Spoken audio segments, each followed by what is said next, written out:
जय श्री कृष्णा। राधे राधे। आज हम सुनेंगे बृहस्पतिवार व्रत कथा।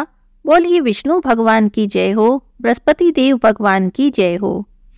एक समय की बात है, भारतवर्ष में एक प्रतापी और दानी राजा राज्य करता था।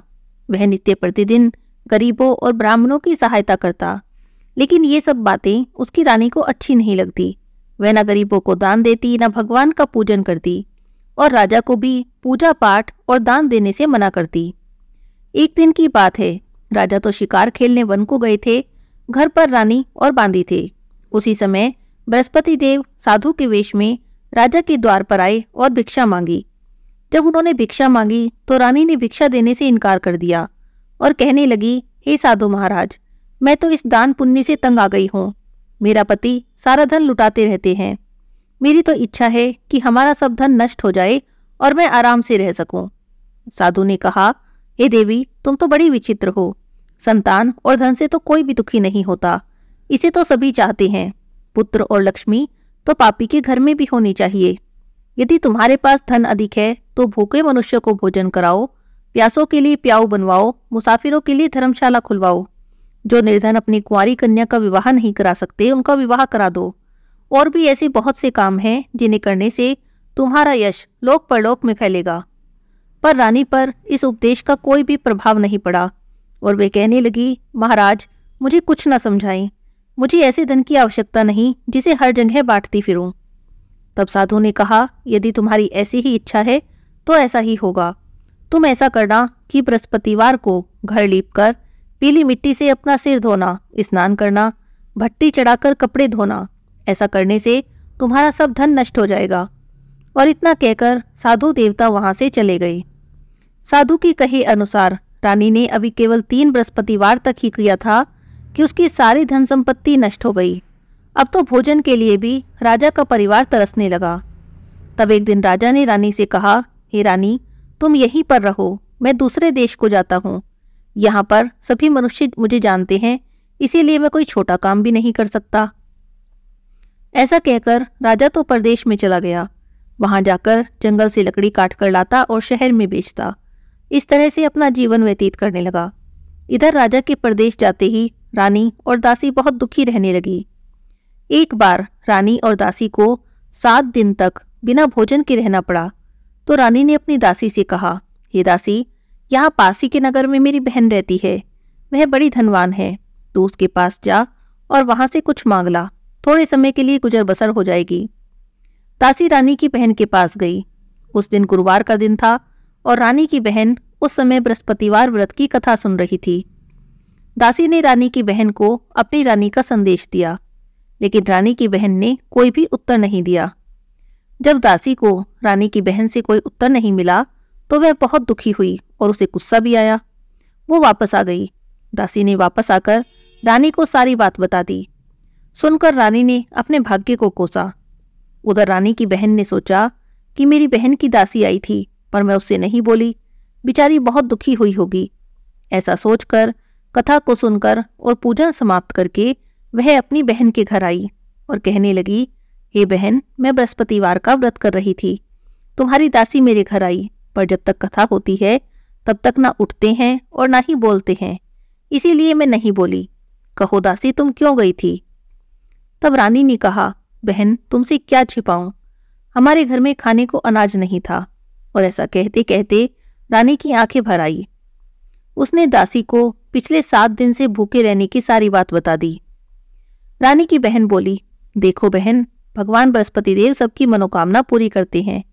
अंदर जाकर देखो, शायद तुम्हारे घर में भी अनाज रखा हो।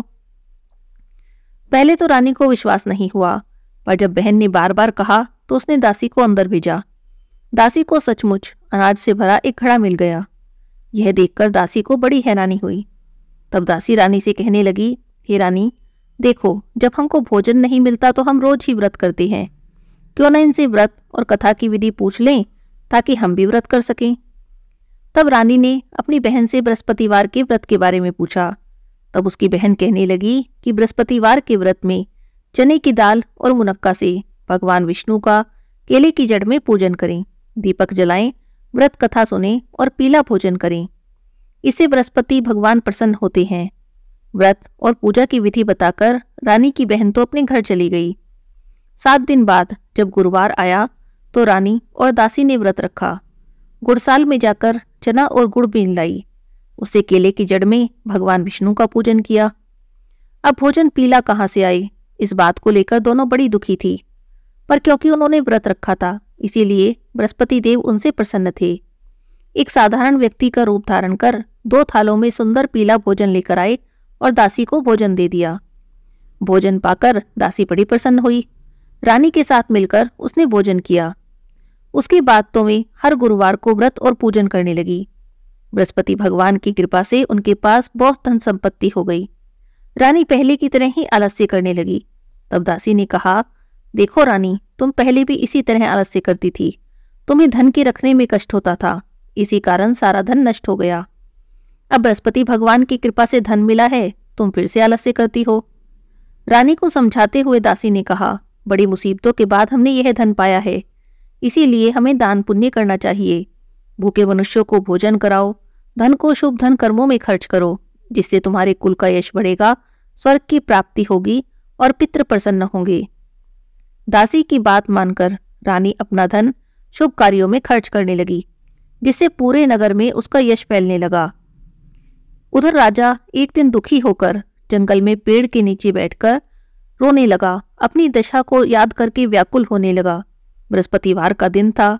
उसे रोता देखा तो निर्जन वन में एक साधु प्रकट हुए। साधु के वेश में स्वयं बृहस्पति देवता थे। लक्कड़हारे के सामने आकर बोले, हे लक्कड़हारे, इस सुनसान जंगल में क्यों बैठे हो? लक्कड़हारे ने अपने दोनों हाथ जोड़ लिए, प्रणाम किया और कहा, महात्मा जी, आप तो सब कुछ जानने वाले हो, अब मैं आपसे क्या कहूँ? और इतना कहकर रोने लगा और साधु को सारी बात बता दी। तब साधु बाबा ने कहा कि तुम्हारी पत्नी ने बृहस्पतिवार के दिन बृहस्पति भगवान का अनादर किया था, जिससे रुष्ट होकर उन्होंने तुम्हारी ये दशा कर दी। अब तुम चिंता को दूर करके मेरे कहने पर चलो, तुम्हारे सब कष्ट दूर हो जाएंगे। भगवान तुम्हें पहले से भी अधिक संपत्ति देंगे। तुम बृहस्पतिवार के दिन कथा किया करो। 2 पैसे के चने मुलक्का लाकर उसका प्रसाद बनाओ। शुद्ध जल को लोटे में शक्कर मिलाकर अमृत तैयार करो। कथा के बाद सारे परिवार और सुनने वाले प्रेमियों में अमृत और प्रसाद बांटकर खुद भी ग्रहण करो। ऐसा करने से भगवान तुम्हारी सभी मनोकामना पूरी करेंगे।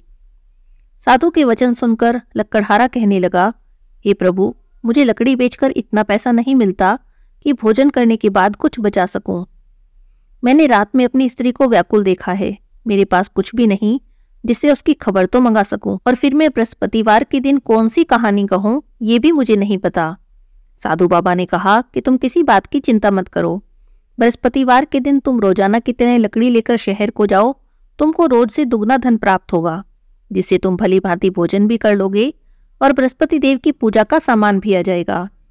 और बृहस्पतिवार की कहानी इस प्रकार से है। प्राचीन काल में एक ब्राह्मण रहता था। वह बहुत ही निर्धन था। उसके कोई संतान नहीं थी। उसकी स्त्री बहुत मलिनता के साथ रहती। वह स्नान न करती, किसी देवता का पूजन न करती। इससे ब्राह्मण देवता बड़े दुखी थे। बेचारे बहुत कुछ कहते, पर उसका कोई परिणाम न निकला। भगवान की कृपा से ब्राह्मण की स्त्री के कन्या रूपी रत्न पैदा हुआ। वह कन्या बड़ी होने पर प्रातःकाल स्नान करके भगवान विष्णु का जाप और बृहस्पतिवार का व्रत करने लगी। अपने पूजा पाठ को समाप्त करके विद्यालय जाती तो अपनी मुट्ठी में जौ भर कर ले जाती। पाठशाला के मार्ग में डालती जाती। तब ये जौ स्वर्ण के हो जाते तो लौटते समय उनको बीनकर घर ले आती। एक दिन की बात है, वह बालिका सूप में सोने के जौ फटक कर साफ कर रही थी। तब उसकी माँ ने देखा तो कहने लगी, हे बेटी, सोने के जौ फटकने के लिए तो सूप भी सोने का होना चाहिए। दूसरे दिन बृहस्पतिवार था। इस कन्या ने व्रत रखा और बृहस्पति देव से प्रार्थना करके कहा, हे देव, मैंने आपकी पूजा सच्चे मन से की हो तो मेरे लिए सोने का सूप दे दो। बृहस्पति देव ने उसकी प्रार्थना स्वीकार कर ली। रोजाना की तरह वह कन्या जौ फैलाती हुई जाने लगी। जब लौटकर जौ बीन रही थी तो बृहस्पति देव की कृपा से सोने का सूप मिला। उसे वह घर ले आई और उसमें जौ साफ करने लगी, पर उसकी माँ का तो वही ढंग रहा। एक दिन की बात है, वह कन्या सोने के सूप में जौ साफ कर रही थी। उसी समय उस शहर का राजपुत्र वहां से होकर निकला। इस कन्या के रूप और कार्य को देखकर मोहित हो गया। अपने घर आकर भोजन और जल त्याग कर उदास होकर लेट गया। राजा को जब इस बात का पता चला तो अपने प्रधानमंत्री के साथ उसके पास गए और बोले, हे बेटा, तुम्हें किस बात का कष्ट है? क्या किसी ने तुम्हारा अपमान किया है या और कोई कारण है? मुझसे कहो, मैं वही कार्य करूंगा जिससे तुम्हें प्रसन्नता हो। अपने पिता की राजकुमार ने बातें सुनी तो वह कहने लगा, मुझे आपकी कृपा से किसी बात का दुख नहीं है, किसी ने मेरा अपमान नहीं किया, पर मैं उस लड़की से विवाह करना चाहता हूं जो सोने के सूप में जौ साफ कर रही थी। यह बात सुनकर तो राजा आश्चर्य में पड़ गया और कहने लगा, हे बेटा, इस तरह की कन्या का पता तुम ही बताओ, मैं उसके साथ तुम्हारा विवाह अवश्य ही करवा दूंगा। तब राजकुमार ने लड़की के घर का पता बता दिया। मंत्री उस लड़की के घर गए और ब्राह्मण देवता को सभी हाल बताया। ब्राह्मण देवता राजकुमार के साथ अपनी कन्या का विवाह करने के लिए तैयार हो गए। विधि के अनुसार ब्राह्मण की कन्या का विवाह राजकुमार के साथ हो गया। कन्या के घर से जाते ही पहले की भांति ब्राह्मण देवता के घर में गरीबी का निवास हो गया। अब तो भोजन के लिए भी अन्न बड़ी मुश्किल से मिलता था। एक दिन दुखी होकर ब्राह्मण देवता अपनी पुत्री के पास गए। बेटी ने पिता की दुखी अवस्था को देखा और अपनी माँ का हाल पूछा। तब ब्राह्मण ने सभी हाल कह दिया। कन्या ने बहुत सा धन देकर अपने पिता को विदा कर दिया। इस तरह से ब्राह्मण का कुछ समय सुख से बीत गया। कुछ दिन बाद फिर से वही हाल हो गया। ब्राह्मण फिर से अपनी कन्या के यहाँ गया और सब हाल कहा तो लड़की कहने लगी, हे पिताजी, आप माताजी को यहीं लिवा लाओ, मैं उन्हें विधि बता दूंगी जिससे गरीबी दूर हो जाए। तब ब्राह्मण देवता अपनी स्त्री को साथ लेकर पहुंचे तो बेटी अपनी माँ को समझाने लगी, देखो माँ, तुम प्रातःकाल प्रथम स्नान आदि करके भगवान विष्णु का पूजन किया करो, सब दरिद्रता दूर हो जाएगी। पर उसकी माँ ने उसकी एक भी बात नहीं मानी। अगले दिन सुबह उठी तो अपनी पुत्री के बच्चों की झूठन को खा लिया। ऐसा देखकर पुत्री को बहुत गुस्सा आया। उसने रात को कोठरी से सभी सामान निकाल दिया और अपनी माँ को उसमें बंद कर दिया। प्रातःकाल उसमें से निकाला और स्नान आदि करा के पाठ करवाया तो माँ की बुद्धि भी ठीक हो गई।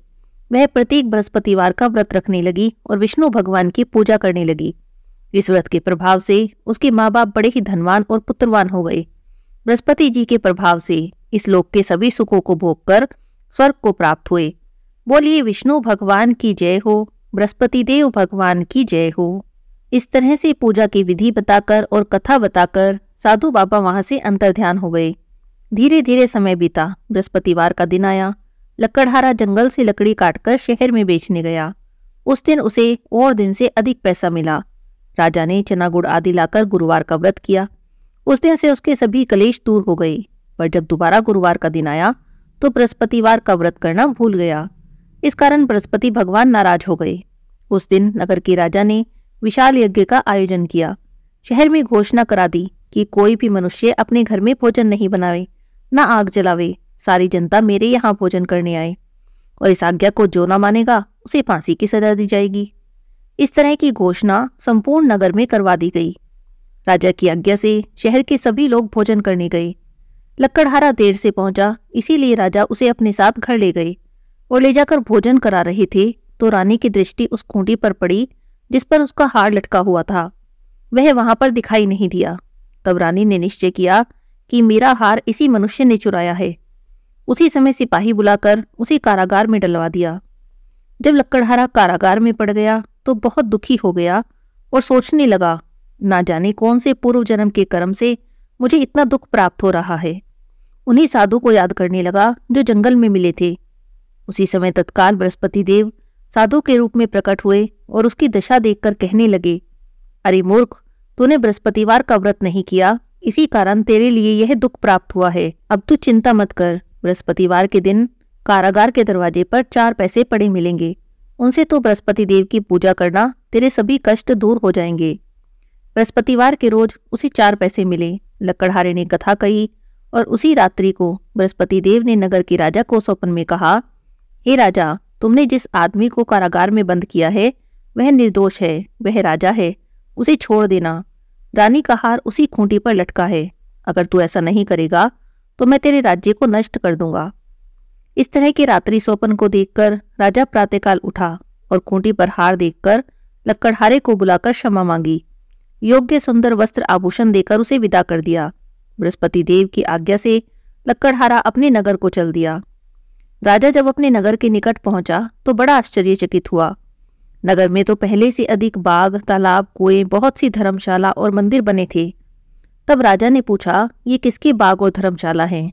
तब नगर के सभी लोग कहने लगे, ये तो सब रानी और बांदी के हैं। राजा को बड़ा आश्चर्य हुआ और गुस्सा भी आया। जब रानी ने खबर सुनी कि राजा आ रहे हैं तो उन्होंने दासी से कहा, दासी देखो, राजा हमें कितनी बुरी हालत में छोड़कर गए थे। वे हमारी ऐसी हालत देखकर लौट न जाएं, इसीलिए तुम दरवाजे पर खड़ी हो जाओ। आज्ञा के अनुसार दासी दरवाजे पर खड़ी हो गई। राजा आए तो उन्हें अपने साथ लिवा लाई। तब राजा ने क्रोध करके अपनी रानी से पूछा, बताओ ये धन तुम्हें कैसे प्राप्त हुआ? तब उन्होंने कहा, हमें यह सब धन बृहस्पति देव के व्रत के प्रभाव से प्राप्त हुआ है। तब राजा ने निश्चय किया कि 7 रोज बाद तो सभी बृहस्पति देव का पूजन करते हैं, पर मैं प्रतिदिन दिन में 3 बार कहानी कहूंगा और रोज व्रत करूंगा।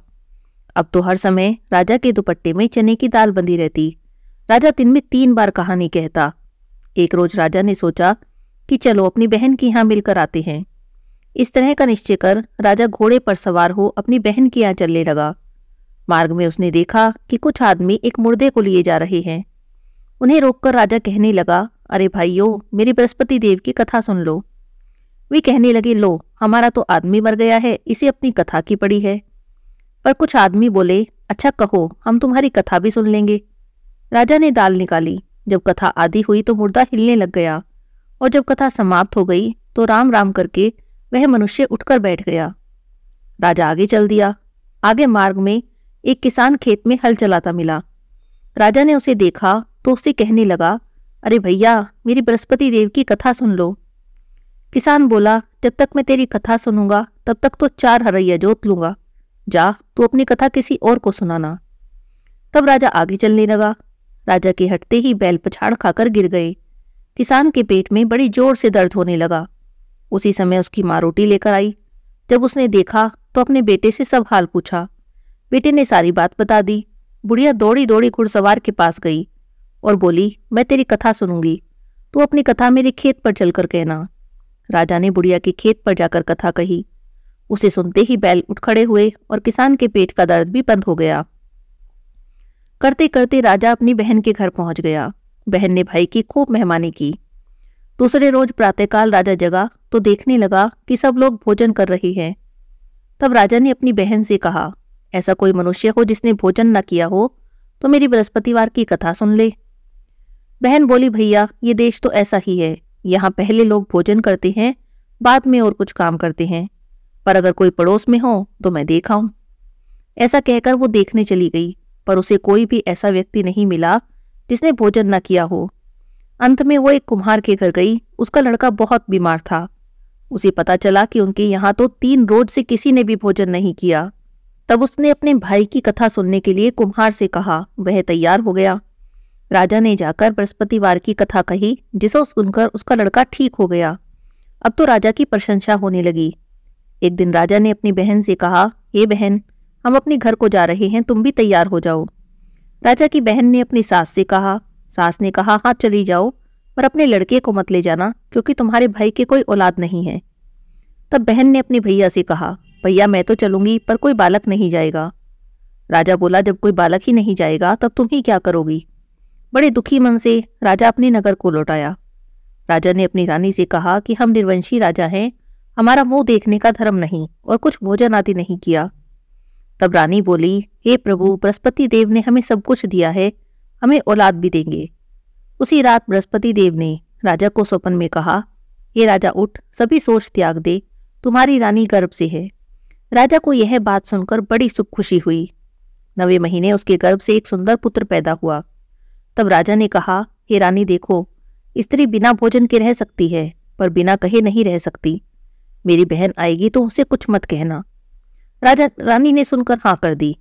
जब राजा की बहन ने शुभ समाचार सुना तो वो बहुत खुश हुई। बधाई लेकर अपने भाई के घर आई। तब रानी कहने लगी, घोड़ा चढ़कर तो नहीं आई हो, गधा चढ़ी आई। तब राजा की बहन बोली, भाभी मैं ऐसे न कहती तो तुम्हें औलाद कैसे मिलती? बृहस्पति देव ऐसे ही हैं, जैसे जिसके मन में कामना है सभी को पूर्ण करते हैं।